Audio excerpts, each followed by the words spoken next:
میزبان بنی شوکت اور آپ اس وقت دیکھ رہے ہیں پشاور رنگ یوٹیوب چینل اسلام آباد سے.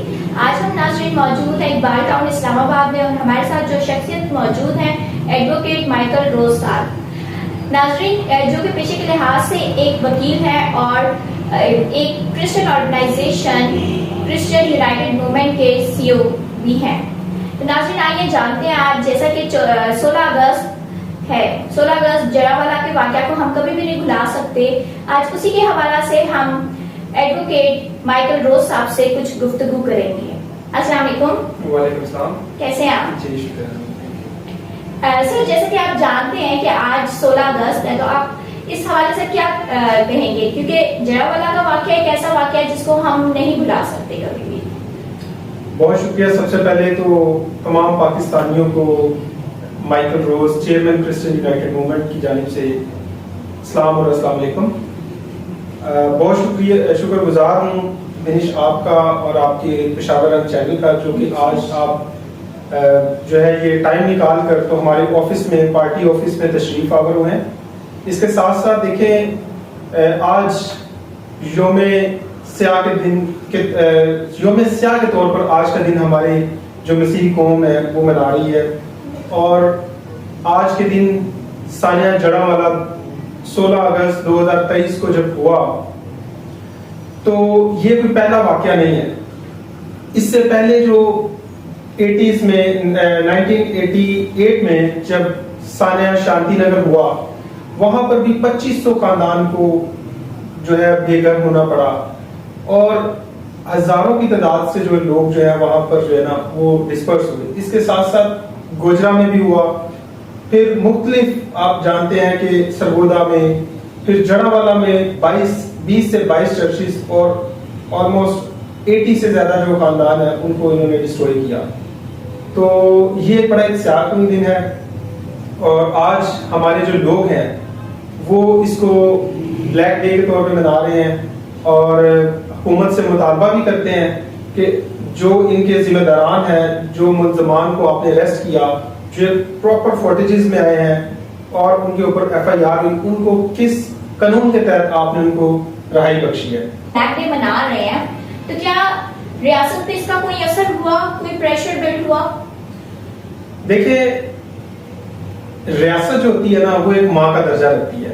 مجھے یہ سمجھ نہیں آتی کہ پچھلے پاکستان کو بنے ہوئے 78 to 79 ایئرز آلموسٹ ہو گئے ہیں. ابھی ہم نے ریسنٹلی جشن آزادی بھی منایا, ہم نے یوم اقلیت کو بھی سیلیبریٹ کیا. ہم نے ایک یوم اقلیت کا دن جو ہے وہ قائد محمد علی جناح کی اسپیچ کو مد نظر رکھتے ہوئے اس ملک میں ہم نے اس کا بھی جو ہے آرگنائز کر دیا کہ اس دن کے اوپر اقلیتوں کے جو مسائل ہیں ان کی طرف روشنی ڈالیں گے. لیکن افسوس کی بات یہ ہے کہ ریاست صرف اور صرف مرم پٹی کرتی ہے. جب کوئی سانحہ ہوتا ہے تو ایک سیاسی طور کے اوپر ان کے ساتھ مذمت کرتی ہے, اس کے بعد جو ہے جب ایف آئی آر ہو جاتی ہے تو عدالتوں کے رحم و کرم پر چھوڑ دیتی ہے. بینگ دیکھیں ہم لا کے طالب علم ہونے کے ناطے میں یہ سمجھتا ہوں کہ جو قانونی نقطہ نظر کی جب ہم نگاہ سے دیکھتے ہیں تو جب سپریم کورٹ نے ان کی جو پولیس رپورٹ تھی اس کو ڈینائی کیا, موجودہ ہمارے chief justice of Pakistan justice قاضی فائز عیسیٰ صاحب, میں اس وقت وہ جسٹس چیف جسٹس نہیں تھے, لیکن ان کا دورہ جو تھا نا وہ مجھے پورا امید نظر آیا کہ جب یہ چیف جسٹس بنیں گے تو یقیناً یہ انصاف دلوائیں گے. اور افسوس کے ساتھ کہ جب ہمارا نظام, ہمارا جو پولیس کا نظام ہے, انہوں نے کس طرح سے لوگوں کو بے گناہ کرنا شروع کر دیا.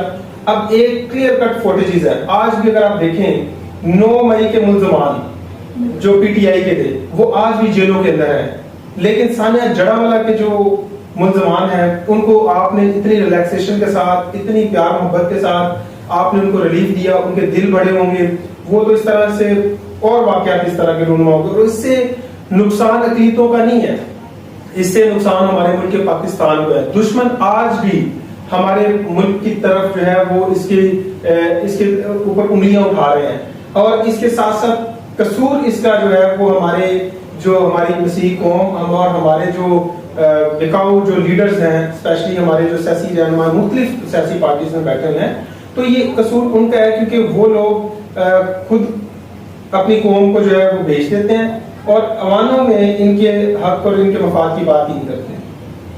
بالکل ایسا ہی ہے کہ ہم دیکھتے ہیں کہ ثانیہ جڑاوالا کے جو ملزمان تھے وہ آج آزاد گھوم رہے ہیں، جبکہ ہمارے 2 مسیحی بچوں کو سزائے موت کا حکم دیا گیا ہے۔ تو اسی طرح صرف یہ ثانیہ جڑاوالا کی بات نہیں ہے، بلکہ ہم دیکھیں تو پاکستان میں جو ہے روز کوئی نہ کوئی ایسا حادثہ ہوتا ہے، جیسے کہ ہم دیکھتے ہیں کہ لاہور میں بھی بچی مناہب جو کہ ایک 4 سال کی بچی ہے اور اس کے ساتھ ایک حسن نام شخص نے زیادتی کی، اس کے خلاف بھی کوئی ایکشن نہیں لیا گیا۔ دیکھیں تو جبری زیادتی، زبردستی مذہب تبدیلی کروائی جا رہی ہے ہماری بچیوں سے، تو اس کے بارے میں آپ کیا کہیں گے؟ اس کے بارے میں آپ دیکھیں ابھی ریسنٹلی ایک لا جو ہے وہ امینڈمنٹ ہوئی ہے لا میں، جس میں انڈر 18 جو ہے وہ شادیاں نہیں ہوگی، فورس کنورژنز نہیں ہوگی، جبکہ اس کو میں یہ سمجھتا ہوں اس کے اوپر امپلیمنٹیشن جو ہے نا وہ لا اینڈ آرڈر جو ادارے ہیں ان کا فرض بنتا ہے کہ وہ اس کے اوپر عمل درآمد کروائیں۔ قانون ہمارے ملک میں ہے، چاہے یہ برٹش کے دور میں جو لا ہے وہی چلتا آ رہا ہے، اس کے بعد ہم لوگوں نے بھی اس میں امینڈمنٹس کی ہیں۔ اب اس کے اوپر عمل درآمد کروانے کے لیے ہمارے جو لا اینڈ آرڈر ادارے ہیں جو قانون کے اوپر جو ہے عمل درآمد کرواتے ہیں، یہ ذمہ داری ان کے اوپر بنتی ہے۔ اب سندھ کے اندر دیکھ لیں، یہ 21ویں صدی ہے، 21ویں صدی کے اندر رہتے ہوئے بھی تو آج بھی ہم ذہنی غلام ہیں۔ ہم جشن آزادی تو مناتے ہیں، صرف پنجاب کے مختلف چند شہروں میں ہم مناتے ہیں، لیکن وڈیرا نظام آج بھی ہے۔ آپ سندھ میں دیکھیں تو وہاں پر ہندو ہے یا مسیحی ہے، ان کی بچیوں کو ان کو اٹھا لیا جاتا ہے، زبردستی ان کے ساتھ جو ہے وہ ان کو فورس کنورٹ کیا جاتا ہے۔ اس کے بعد جب کوئی آواز بلند ہوتی ہے تو پھر ان کو جو ہے وہ کوئی ایسا سرٹیفکیٹ لے کے آ جاتے ہیں نکاح نامے کا کہ یہ تو اپنی مرضی سے اسلام قبول کر کے تو ہمارے ساتھ نکاح میں آ گئی ہے۔ اب اس کے اوپر جو بل منظور ہوا ہے، اب اس کے اوپر ہمیں عمل درآمد کروانے کی ضرورت ہے، ہمیں سٹینڈ لینے کی ضرورت ہے۔ ہماری قوم کو بے خوف ایک دن دیکھیں ہر کسی نے مرنا ہے، ہمیں اپنے آپ کو اس قدر مضبوط بنانے کی ضرورت ہے، ہمیں اپنے آپ کو دلیر بنانے کی ضرورت ہے تاکہ ہم ان لوگوں کا اس مافیا کا مقابلہ کریں۔ جس کے ساتھ زیادتی ہوتی ہے وہ خاموش نہ رہے، اس کو چاہیے کہ وہ سٹینڈ لے، اور ہماری جو یونٹی ہے وہ ہمیشہ مظلوم کے ساتھ ہونی چاہیے، وہ ہمیشہ حق اور انصاف کے لیے آواز کو بلند کرتے رہنا چاہیے، اور ہم ہمیشہ کرتے ہی رہیں گے۔